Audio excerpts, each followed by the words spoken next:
Recruiting is sales. It's your brand. It's competitive. There's a lot of pressure right now to use a lot of automated systems and job boards and things of this nature, but being in control of that recruiting process yourself without dependency on that, and having a brand that's perceived by candidates as professional and supportive, giving candidates a perception of a brand that's attractive so that people want to work in your building. What if the biggest recruiting problem in senior living isn't a lack of candidates, but outdated thinking? Today's guest has spent over a decade sourcing clinical and executive talent in long-term care, and he's here to challenge how our industry hires, retains, and inspires its people. Welcome to From Leads to Leases, a CCR growth podcast that helps senior living providers transform their complex challenges into opportunities. Listen in for stories from industry leaders, innovative strategies, and insights. And with our expertise, learn how to increase occupancy faster, guaranteed. Welcome back to another episode of From Leads to Leases, the podcast that dives deep into the senior living and senior care industries, bringing you insights, strategies, and stories from the experts at the forefront of innovation, leadership, and care. I'm your host, Jerry Vinci, CEO of CCR Growth.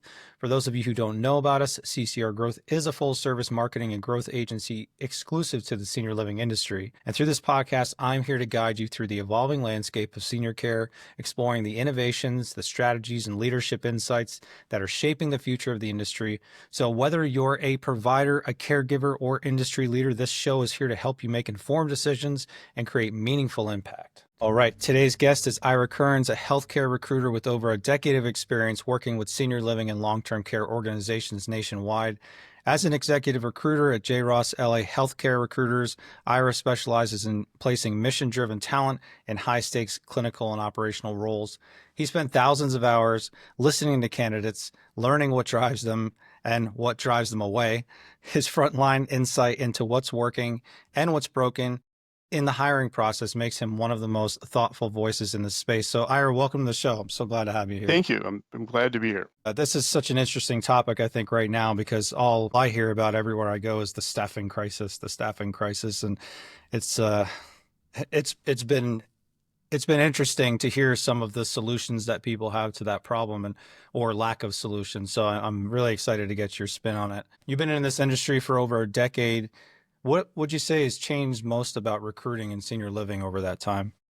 Well, I believe that the industry takes it a little more seriously than they used to. The staffing shortage has always been a problem. It's probably exasperated now with the alternative positions, especially on frontline workers. There's a lot of competition that's paying the same rate or higher, and doesn't require, the sense of purpose, the caregiving, and can be quite less stressful. I mean, frankly, if they can pour coffee at a coffee shop, it might be a lot less stressful than answering call lights or, providing customer service or aid to folks. I think that's been the challenge, is to not only be competitive, but also identify those people where giving customer service, giving care is why they get up in the morning, recognizing them, help them grow, attracting them to your facility. I mean, isn't that it? You want them working for you, especially, as an operator or director of healthcare.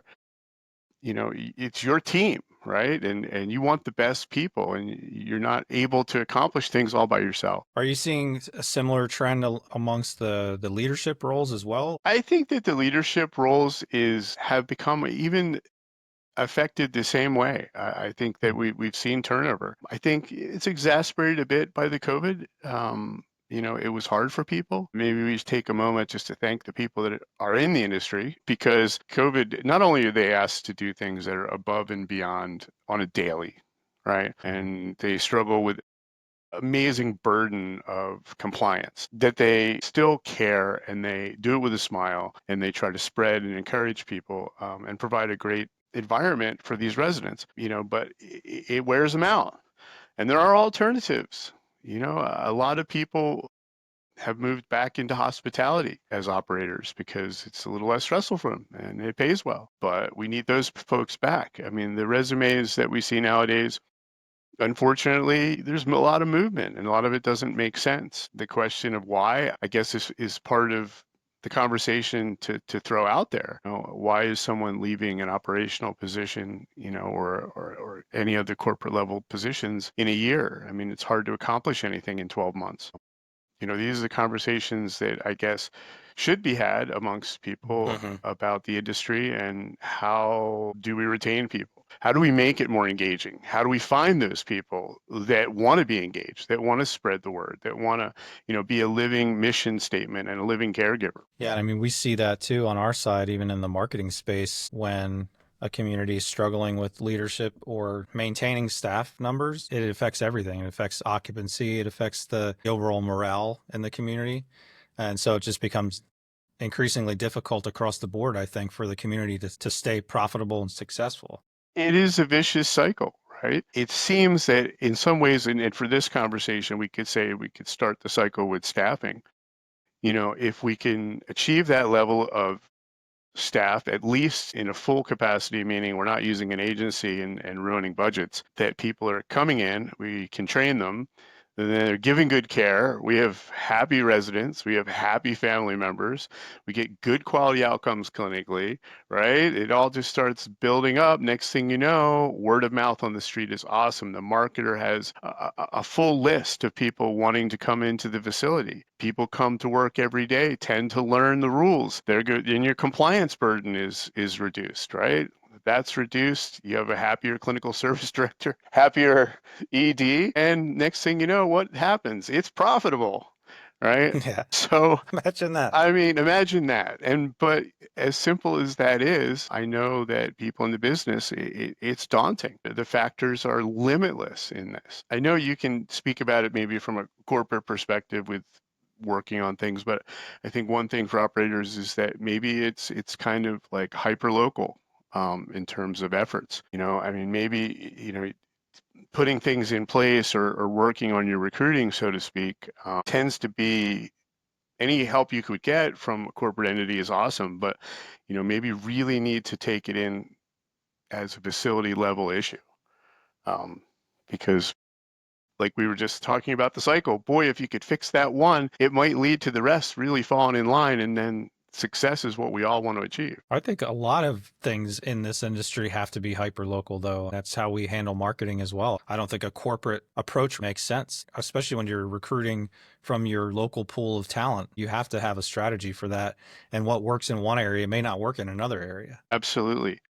Yeah. Recruiting is sales. It's your brand. It's competitive. There's a lot of pressure right now to use a lot of automated systems and job boards and things of this nature, but being in control of that recruiting process yourself without dependency on that, and having a brand that's perceived by candidates as professional and supportive and human contact is going to be more and more important as we move forward. And maybe certain competitors in the industry are relying on things that aren't giving candidates a perception of a brand that's attractive, so that people want to work in your building, right? People see an ad, or they see your social media posts, and they've been waiting for it. I mean, isn't that maybe the dream, that you've achieved something, right? You have a waiting list on your recruiting for candidates, and it's possible. It's possible to achieve that. I mean, when folks reach out to myself and other third-party recruiters, obviously they've exhausted all of their resources and they're in a jam. This position's really, really, really, it's problematic on so many levels, not only financially, but across the board. And what does the recruiter do? I mean, what is the value that they're doing that you don't have? And I would say that one of the key ones is, especially in markets that you have a recruiter that's experienced, or a firm that's dug in there, they have a database, right? They don't want to run a job board ad. They know what's on the job boards. They have those candidates' contact information, and they have a good sense of what they're looking for. They know they can pare it down, and then they contact them. So that's what they're doing on top of, there's obviously cold calling, outreach, and different marketing things that a firm may do. But the bottom line is that they have a database of candidates that they're able to leverage without having to use the job board. So it's possible to do that for yourselves. It's possible to generate that between all of the contacts that any given set of people in a facility may have. From there, if they're properly addressed and brought together and used to kind of for referrals, you have a much better chance of finding the people you're looking for. Engaged people who care, people who are passive, that weren't necessarily desperate to get out of a facility for whatever reason that they're in now, and you happen to be their next dream job. Right. It's their lucky day that you reached out to them. And I think that's kind of the goal with recruiting and the goal that everyone has. I mean, you want to have that candidate, you want to call them, you want to say, hey, listen, I just found the job. You told me a month ago this was your dream. I found it. Here they are. And they want to talk to you tomorrow. Are the expectations of that you're seeing today in the workforce, are they different than they were 10 years ago? Well, I think that what we've seen specifically in long-term care and senior living is that a lot of the senior leadership, as far as the clinical folks, and even down to maybe some of the frontline nurse management positions, and even to a degree, the executive directors, administrators are aging out. They're at their retirement ages. The reasons they got into the industry, I think, are a little different, a little less financially oriented, and they knew what the job was, and the job was caregiving.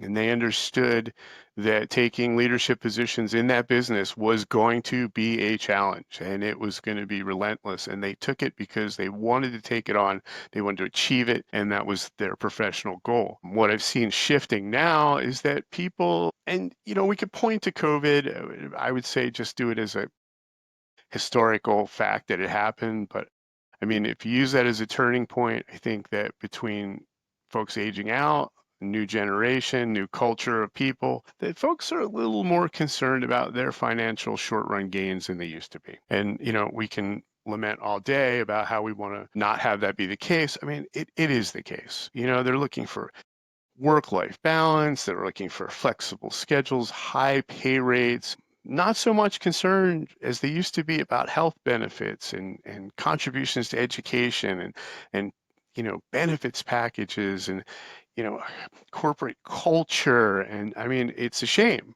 because I would think that these are the things that people would be interested in, if all things being equal. But I feel like we're really getting into a stage of me first, how much, and Yeah. how do we get around that, I guess, is the question that comes out of that. I think it's a realistic premise too to say that COVID was the catalyst for a lot of that, and it changed so many aspects of our lives. And I know for a lot of people, they're just not willing to go back to the way things were before. So some people not having the career aspirations that maybe they had before, and now they're just looking at it as one thing they're doing during their time on this planet, not the only thing that matters or the only thing they aspire to do. And they want to have families, they want to have personal time, they want to focus on their health and wellness. It's changed so many different aspects. I just think it's very interesting. Right, but the industry hasn't changed, right? So we're still Yeah. stuck with the rising cost of operations. We're stuck with an Yep. unstable and never-ending regulation. You work in an industry where mistake is fraud, right? This is the pressure you're under, right? And then if you're in management, you have the pressure of, geez, no one showed up for work today. I have to do this myself. And this is the business, because the care has to be given. The residents are there. It's their home we're working in, so to speak. Mm-hmm. It is very difficult. And I think that, people now are shying away from those challenges. I mean, because, there used to be a time where in recruiting, if I had a troubled building, I could search around and ask for referrals and say, hey, listen, I need a fixer. I need somebody that just gets in there and just fix it. And people say, oh, I know, call so-and-so. They're the fixer. The fixer person is really disappearing. There were people that would say, I want a challenge. And I hear that less and less, and it's sad because, I mean, in some ways, if you're in a leadership position, I would think, and have talked about it for years with people, this is opportunity, right? This is your chance to shine. Yes, there's a problem. There are multiple problems. There are huge problems. These need fixing. This should be seen as opportunity to lead rather than heck no, not interested, right? So, I mean, I've been hearing it more and more. I'm not saying, not to be negative, just to have conversations about maybe what are the pressures on these, or what's changed, and if it has changed, like, how do we listen to the people in the industry now that are successful? How do we find those people? How do we find the new people, the new industry leaders, and achieve the outcomes we want to? That was actually going to be my next question too. I mean, you talk about the importance of listening to those top performers. What could the operators learn if they actually did that? Well, I mean, obviously, in any given situation, right, you've got people that you count on every day, people that come in and people that make a difference. And why are they still there? I mean, has anyone asked them? I mean, that's the key. I mean, a lot of the data I think that people are looking for is right in front of them.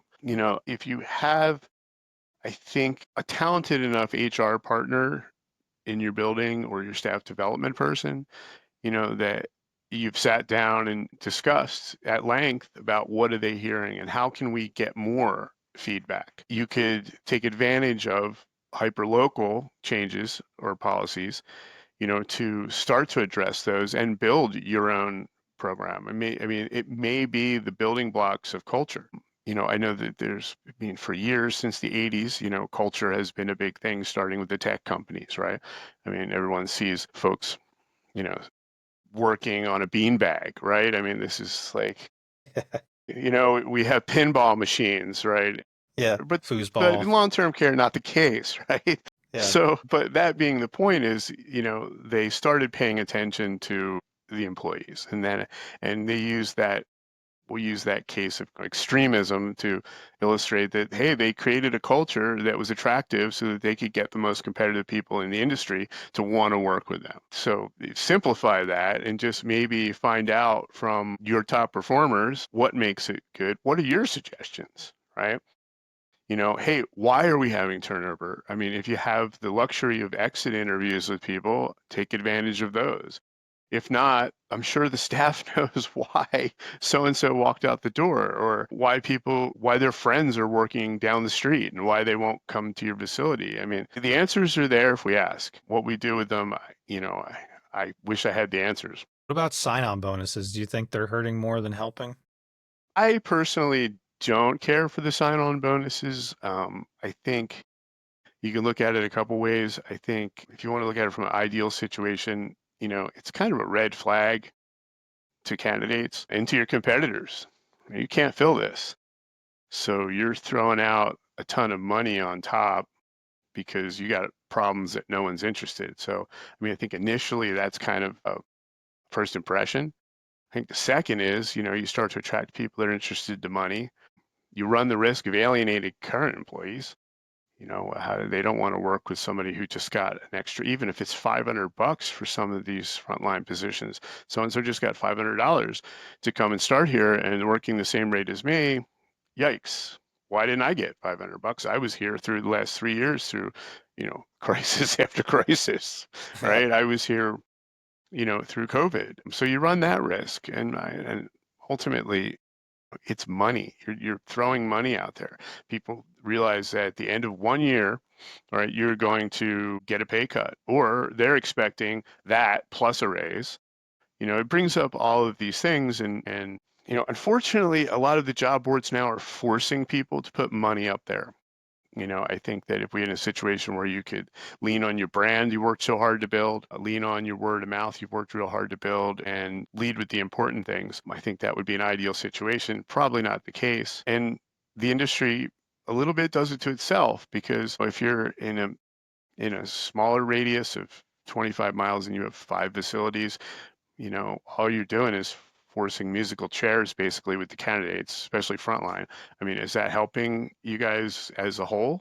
Right? I mean, is it that dog eat dog amongst each other that's what you want to do? In the bigger markets, I can see that you may have to run a sign-on bonus if it's that competitive. But again, you run the risk. You're just throwing the money out there. It almost becomes a retention bonus, right? If they cut it up and they pay it out in pieces, so, well, at least I have that nurse manager for a year, right? But is that going to be sustainable in the long run, right? Is that really what you want to do? I don't know the answer to that question.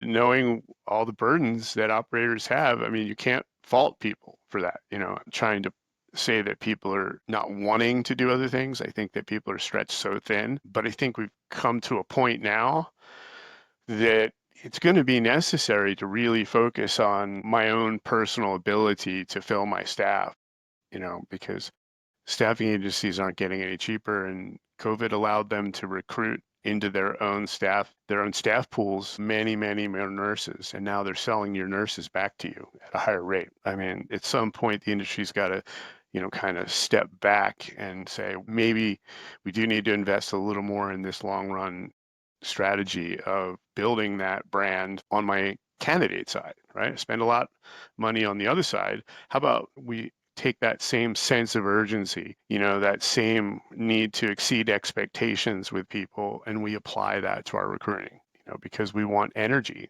We want, engaging processes. We want as much human interaction as possible. We want professional onboarding. We want professional offer letters. We want a whole system. We want people to feel like, wow, I'm really lucky to be here. We don't want them to perceive, because I think this is what happens, is that people, one, it's a huge leap of faith sometimes for people to leave one job and go to another. We look at it from their point of view. Two, if they start to see things that aren't communicative and strong and professional, it's kind of just letting them know how things are going to be once I do show up for work. I mean, honestly, it's a precursor, right? If it takes 3 days to get something back, vague offer letters, no one available, when someone at the offer stages to walk them through the benefits and just really be energetic and engaging, like, hey, we're glad to have you. Welcome to the family, right? People they just ghost. They just turn down offers. They don't show up, and we wonder why that happens. And a lot of times, that's a part of it. On a little shortfall on the industry side, and we want to blame the candidates for being flaky and ghosting, but maybe just maybe we could have done a little better job, with a really exciting brand for people to engage with. I got a lot of thoughts, and I'm trying to figure out the best order of operations to talk about them. But when going back to your extreme example of the brand and the culture building, I think that's what communities and that's what operators want. They want to build brand and they want to build community, but you can't build it with cash. So you can't build it by offering people more money just to come work for you, because they're not driven by culture. They're not driven by values or brand. They're driven by dollars. So have you ever seen an organization, and that doesn't necessarily have to be in senior living, but have you seen an organization that strategically is actually offering less in a market? If they know like all their competitors are offering, say, 150,000 for the position, they're coming in at like 135 or 125. I mean, for me, I would be like, well, why are they not offering the same amount? What's the catch? I would want to know why. And maybe it's because they have those values. They're focused on culture and brand. And it actually would be a place you would want to work. I think that's the ideal case. I think that a lot of the faith-based nonprofits try to hold on to that. I know that they're even getting, their numbers are shrinking dramatically, but there are people that will go to work and take the faith-based nonprofit over the for-profit, with the expectation that there's a true commitment to the resident themselves and the quality outcomes, and a lot of them being faith-based, there's that aspect to it, different culture in the buildings, how residents are dealt with. They traditionally will pay less. Sometimes they'll make it up with heavy benefits packages, but it's getting harder and harder. Honestly, like that shift is really dramatic with the money. It's I know they're frustrated because I'm frustrated when I'm dealing with it. So I know that and I work with multiple clients across the country, and it's frustrating, right? Because you want to think of something. I mean, I know one administrator, he had sat down and was losing nurses to local clinics and hospital system that was kind of really giving him a hard time. And he kind of got some feedback, like, what's the difference? And what he came out of it was, that his environment wasn't particularly professional. So he went to extreme lengths to find the money to make sure that they were funding the scrubs. They were nice IDs. He made them so when they came to work in his long-term care facility, they looked like professionals, even all the way down to the lowest level frontline person. he encouraged them in that way. He went through and put in a whole new locker system. He made it look like a hospital. He upgraded the scheduling system. He listened to them. He ultimately, it wasn't him, but I know some folks have listened and gone to the hourly pay for frontline workers, because that's what they're getting at what they perceive is more attractive. These are changes that people have tried to make by listening to them to be more attractive. And so I think ultimately, if it's a safe, engaging environment that you're portraying, it's professional, it's going to go a long way in the long run, because people won't put the time in to create those environments, and people will talk to their friends. Ultimately, that's where you're going to get your best employees, is from referrals. You talked about kind of building that system, that recruiting system, and obviously the entire organization has to have that cultural fit as well behind it for people to want to be there. But how do operators get started if they want to build something like that? Well, I think after they've kind of figured out, listened to their employees, and started the grassroots idea of where do I go from here? What would be most appealing locally for me to be the premier hiring person in the area, needs a way to kind of control all that stuff. We all need robust ATS systems for HR, so we can track the candidates all the way through in payroll. But a lot of times what's missing in there is a CRM component, which is like a sales tool. Someone applies last year and was working on their license. Does someone know to follow up with that person?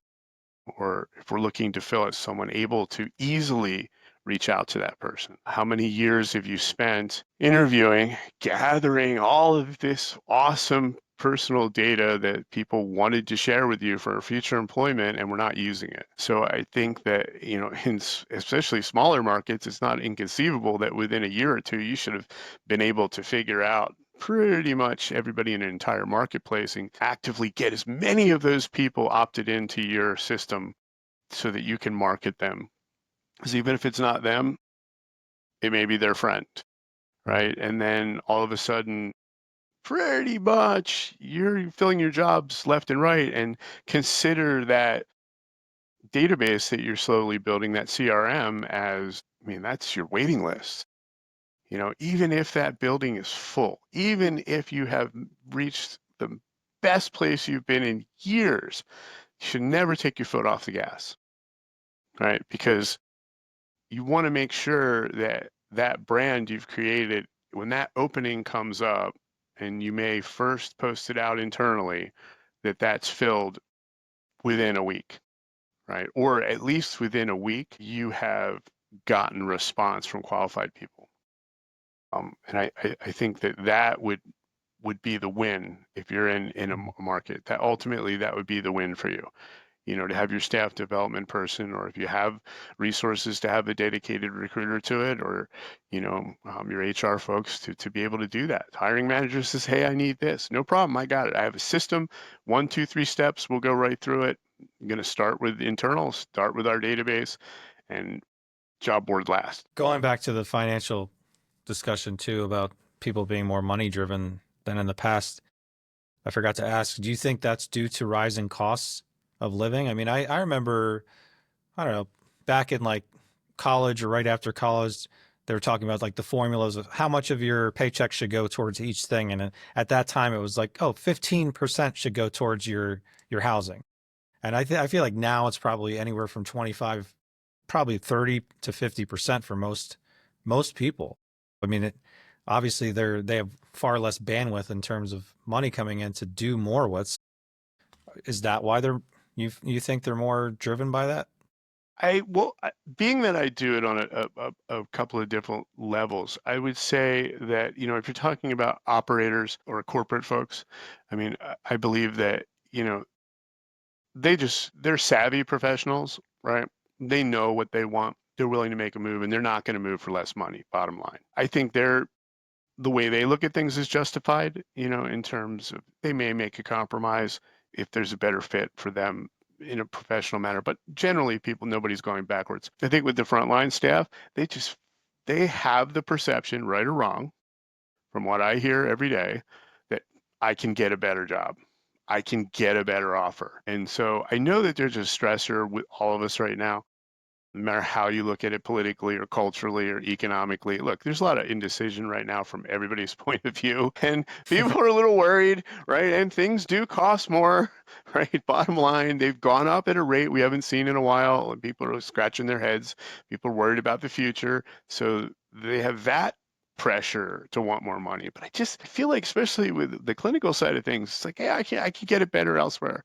So and so has it. I'm just gonna wait. I'm gonna, you know, the worst thing you don't want to hear is like, hey, why would I leave, my facility with this horrible problem and come to your facility with that horrible problem? That's probably the biggest thing you got to get over. It's the, hey, I don't want to go out of the frying pan into the fire, So you hear that, but I mean, I really honestly think that the perception is I can get more.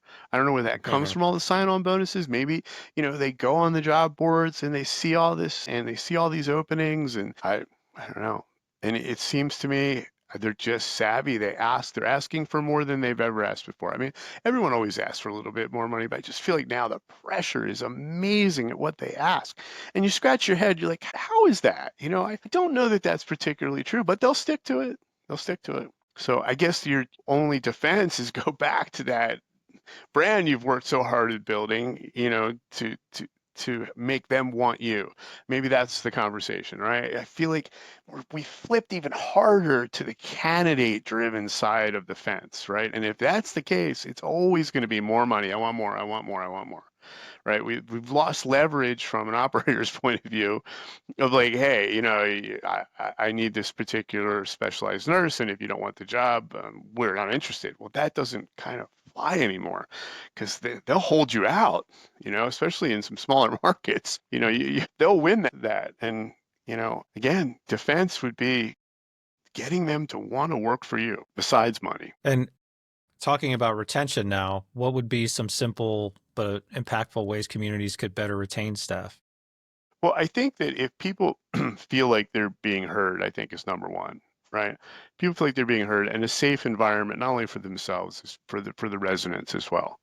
And I think a lot of that goes to strong policies, in terms of discipline and just even the daily checking into a facility. I think people find security in that. If they see things that they perceive, as going unaddressed, or they feel like, resident care is not doing well, or people aren't being disciplined in doing their work and they're end up doing it all, or, people are calling out, there's, favors with schedules, like all of these things, which, come out in talking to people, right? That if these things exist, you're not gonna retain people. That's the bottom line with that. It's back to the out of the frying pan into the fire kind of conversation, and that can't happen, right? I mean, there's no buyer's remorse in recruiting. I mean, if you can't spend hours of your schedules interviewing people and not find a person that actually accepts the job and shows up for work and then is successful. You can't just even have failure at that point, at that level. Again, I can't stress enough about, if you've got a core of nurses or you've got a core of people in your dietary or that are just so successful, why? Why? Why is this so good, guys? How can we capitalize on this? It's there. I think the ultimate thing is to retain people. You want them to be proud to work for you, and I think the key to that is just nice, professional, positive, listening environment. The people feel like if I have a concern and I bring it to you, somebody stops, listens, and addresses it, right? I mean, I really think that's what honestly, that gets around a community. Then you might have a pushback on the money. You might be able to stop this giant ask, and this rising, unbelievably or unrealistic rate of expectation of salary, where people are like, hey, you know what? I get peace of mind. I get up, I can't tell you, I mean, obviously as a recruiter, people call me and are like, I can't sleep at night. I got to go to work the next day. I can't sleep. I got to get me out of there, right? And the last thing an operator wants to have is that kind of word of mouth on the street. Like, it's horrible, and because I truly believe that everybody in the industry, they work as best they can with what they have, right? I refuse to believe that there's a giant bunch of, seedy people, literally out there taking advantage of folks. I mean, they want to do the best with what they've got as a budget. And so, when they get into these situations, it's kind of hard. Like, how do I turn this around? I just took over this facility. It's beautiful. We've got all the amenities, but geez, we really have a bad word of mouth on the street. How do we get around that? We're talking to people and they're turning down jobs after the initial conversation because, their people in their facility gave horrible reviews about us, or maybe they have an online thing they have to deal with. I sympathize with them, right? Because the job is to care for residents. We got to get that done. But I think as a shift in thinking about our recruiting as sales and following through with that constantly to change that and making sure that that's a priority, maybe that's a solution. Maybe that's the way to eventually get around it, because right now it's chasing its own tail to get through the next quarter or to get to the next survey. And that's not where anyone wants to be. I refuse to believe that there are operators out there that think that that's a business model. I think that people have been forced into it by necessity, right? I don't think anyone chooses that. No one wants to do that. But, how do we combat the idea that, I'm okay with hiring somebody that's changed jobs 10 times in 10 years. So if they leave me in a year, that would be they lived up to their resume. Or, or just the flat out saying, I understand that's the situation, but I don't have a pool of candidates to back this up. I need this job performed. If they stay 12 months, it's a win. And so they find themselves there. I don't think the conversation is in any way like finger pointing at people for not caring, not really honestly wanting things to be different. I just think that maybe people are stretched so thin, that getting to this kind of forward building type of plan is hard. It's another challenge on top of an already blazing bonfire, right? That they control every day for the sake of the residents in their building. So yeah, it's quite the dilemma that we face. But I think that a lot of people should understand that if you're feeling like you're alone, you're not alone. It's all across the country, and it's actually even harder for people in rural areas because their pool of candidates is even tinier. So it really doesn't matter where you are. I can say from chatting with people who say, "Oh, I'm happy here. I've been here 10 years and I'm never leaving." Well, how's your staffing? Is there anything else that oh, no, staff's full. Geez, how did you do that? The directors of nursing generally say, you know what? I'm consistent. They know they're safe here. They know what they get, right? I stop what I'm doing. I answer a call. If they need help, I give it. And the administrators the same way. The administrators will be on the floor serving food. They're part of the community. That's one thing I can share that I do here, from the people who tell me, oh, nope, I'm happy, been here forever. And it's rare. It's getting more rare all the time. The same thing with reference checks. You check references on somebody who's getting a huge promotion, moving up to their dream job. Go through it. What do they say? Geez, that was the best person I ever worked for. They told me I could achieve high things. They helped me achieve high things. I perceive that person as a solution when I saw them walk in my department. Not a problem, right? They never, ever, ever showed a crack. They got out of their car in the morning, waved to everybody through the windows before they got in the front door. Right. And so from years of people that got their dream jobs up to corporate and trying to scale this out, maybe those reference check insights are helpful, because are we doing those things? Is that in my environment? Yeah. Yeah, that's super insightful. What about AI? What's your take on AI and recruiting, and where do you see the potential as well as the risks in that? Well, I think, we're old enough to remember Google. So, right, we had Google came along. Next thing you know, we could search things. So, AI is very similar. We use it here for administrative tasks, right? It's amazing. It's streamlining administrative things. So, things that were taking out of your day can be simplified, as far as note taking, summarizing, drafting common things that need to be done. It's kind of like having an assistant.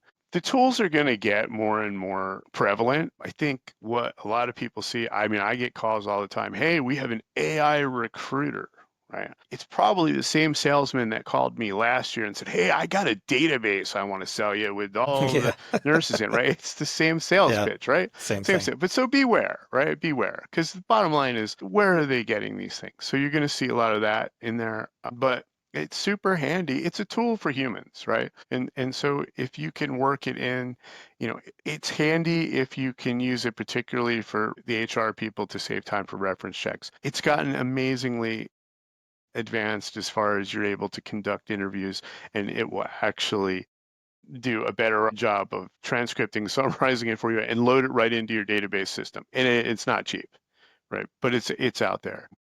It helps people search for things a little more accurately than they used to. But at the end of the day, you still have to talk to the candidates. And I think that back to our conversation about treating it like sales, I know that people at facility level are really busy and that, people work on a 9 to 5 schedule. But out here in the recruiting world, it's 24/7, right? If I have something to fill and somebody's calling or, inquiring at 10 or 11 o'clock at night on a Sunday, that call gets answered and responded to as best possible.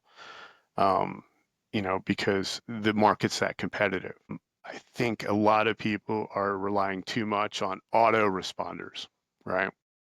And I get it, it takes time, and it does take time. Sometimes when I have more frontline things that we're working on, we might have 40 or 50 responses. Not everybody's super qualified, but if they're even remotely there, somebody's got to talk to them, right? And get their permission to opt in for first future contact and be in the database and find out that information. Because you know what, down the line, that person, that's how you end up 3 years from now having a hugely saturated database full of everybody in the market. But AI now is giving people a little bit of a bad taste in their mouth, I think, when they're, being forced into these systems online. It's like this, is that the experience we want? Is that the brand we're working on? Yeah. Forced AI. Because I understand the whole, I get it. We have bigger operations, right? And you may have 40 facilities to staff, and you have one corporate website, and the people are going through the ATS recruiting system that way. But have you done enough to make sure that it feels human enough, or is it just constantly rattling? The AI from I will say from senior living and long-term care perspective, and I would challenge people to say I'm wrong on this one, that resumes are not the most comprehensive, detailed, especially for clinical and a few other positions, right? The resumes are not. They're just not very sophisticated. So if you're thinking you're going to use AI to parse these things at a high volume to find candidates, I don't know how that's going to work. I'll get tenured nurses that are fabulous caregivers, right? But the resume is, I don't know, quarter page. I mean, in some markets where I'm recruiting for nurses, I don't have a resume. I don't even have one. Obviously we're going after referrals and getting passive candidates, but even sometimes if we are running an ad, I'll get resumes that just would be unacceptable in other industries, but they're acceptable to us because we know that maybe behind that person is an amazing caregiver that just really has gotten her job or his job from word of mouth for his entire career. But AI won't be able to tell that yet. Anyway. Yeah. True. So I would beware, but if you're not utilizing it in some fashion, or at least I would say to people that share that my take on it is I spend a lot of time paying attention to the tools that I get sent to me, and I pay attention. I read the professional takes on some of these things so I can understand, like, where are the ones that make a difference, because it is going to change everything. It's going to change, and I'm hoping for the better, because in this industry, I promise you, there's no department that's not overworked, right? So if we could lessen the burden, it could be a retention tool, right? Especially in the business offices to start with, and then as electronic medical records become more AI oriented, you're going to take the error rate out of the nursing and the burden of stress out of the nursing. So these could be retention tools if they're appropriate. The way I was thinking about AI really benefiting the recruiting space or retention space would be there's organizations that are always talking about they're identifying 1 or 2 key employees, and I wish I had 10 of them Yes. or 20 of them. They're the ideal candidate. Or maybe they have a group of people that are all working for them, and they're not sure exactly what the common thread is, but they know that there's something in that type of person that they value and that works really well in their organization. I mean, you could potentially, I mean, data tells a story, right? So you could potentially use AI to help you maybe identify what the hidden common theme is between all of those team members. And then when you go to recruit, you know exactly what you're looking for. I would say for years, if you can afford it, there are sophisticated HR tools that give profiles that Yeah. have been developed by incredibly intelligent folks with psychology bases to kind of really narrow down. Do we have that luxury in long-term care? Probably out of the budget. I think where we're at, I mean, ideally, it couldn't hurt, right? But ideally, I mean, sitting down in a conversation out in what they used to call the butt hut, or in the break room, or at least being somebody welcomed enough to have them be candid, where there's not a fear of retribution and, that management is open to constructive criticism, may go a real long way and not cost you anything. And in the meantime, you may have built some goodwill and some buy-in and some retention that way. But everybody likes to be asked their opinion, I would think. Yeah. Yeah, I would think so. My last question for you, do you think most operators truly understand what inspires people to stay? I think they do. I really think that everybody in the industry cares. I think that people have chosen this as their profession, but it's a daunting task, between regulation, between all the operational stresses financially, and the staff retention clinically, not to mention their marketing burden. It's a lot for one person to oversee. I think they really do care.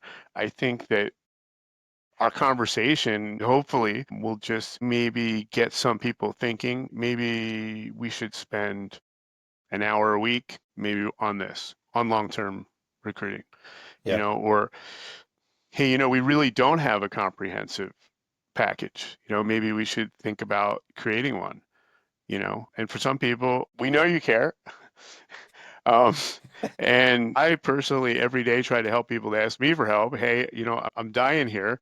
I have to have somebody tomorrow, and it's in the middle of nowhere. And I've tried for a year. I can't find somebody. I've filled things all over the place, like strangest things, what we would call a wild goose chase, right? But so I know they care, right? I'm just hoping the takeaway would be, you're not alone if you spend just a little bit of time listening to people in the staff.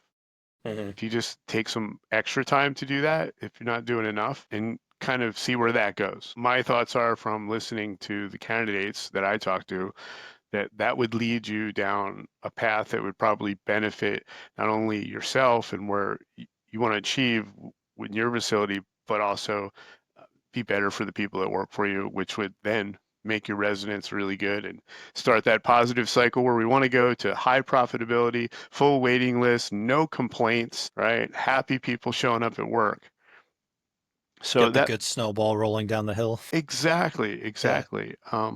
And I would caution people against like overusing the AI tools, pay attention to them. But in our industry, I think, with our candidate pool, still people are looking for that, personal contact, pay attention to that recruiting brand. If you can just kind of grab a few things in what you have, awesome. What you don't have, maybe we're just kind of reinvigorating some thoughts on that issue because it's daunting for everyone. I mean, everyone's in the same boat. People are spending a lot of money to get off the job boards. And, I would say, listen. That would be my advice. Listen to your current employees, reward them as much as you can. They're the secret sauce. I help people with crazy searches all the time. Happy to help. I will never run out of work. I do the stuff that no one else can find. But if people want to chat about Lost in the Circle, I'm happy to help people. But that's how If they do want to reach out to you, where can they go to learn more about J. Ross or to I would connect say, with you? you contact me LinkedIn directly, reach out to chat with me and I'm happy to chat, whether they want services or not, it's fine. But, if they want to just ask a question or, happy to share. It benefits in the long run. All right, thank you so much for such a great conversation. I know our audience definitely is going to take a lot away from this. I'm taking a lot away from this. So thanks for the opportunity. Yeah, no, this was great. As we wrap up today's episode, I want to extend a heartfelt thank you to Ira Kerns for joining us and sharing his honest, unfiltered take on what recruiting really looks like in senior living, from generational shifts to sign-on bonus traps to the value of top performer insights. Ira's expertise offers a wake-up call and a roadmap for providers serious about building stronger teams. So if you want to connect with Ira, you'll find his LinkedIn link in the show notes. So as always, we hope you found this episode insightful and inspiring. Don't forget to subscribe to our podcast on your favorite platform and stay tuned for more episodes where we continue to explore the evolving world of senior care, covering everything from innovative care models and leadership strategies to family support, technology, and the future of aging. Also, remember that From Leads to Leases isn't just an audio experience. We're also a video podcast. So if you want to see the video versions of our episodes, make sure to subscribe to our YouTube or Spotify channels. I'm Jerry Vinci, CEO of CCR Growth. Thank you for joining us on From Leads to Leases, and please like, subscribe, and share this episode with anyone who might find it useful. Until next time, lead with strategy and with heart. Chat with you again soon. Thanks, Ira. Thanks for listening to From Leads to Leases. Are you ready to fill your rooms faster and increase occupancy? Visit ccrgrowth.com to learn about our Senior Growth Innovation Suite, a proven system to generate highly qualified, tour-ready leads, accelerate sales, and reduce acquisition costs. Let's connect and turn your challenges into opportunities. See you next time.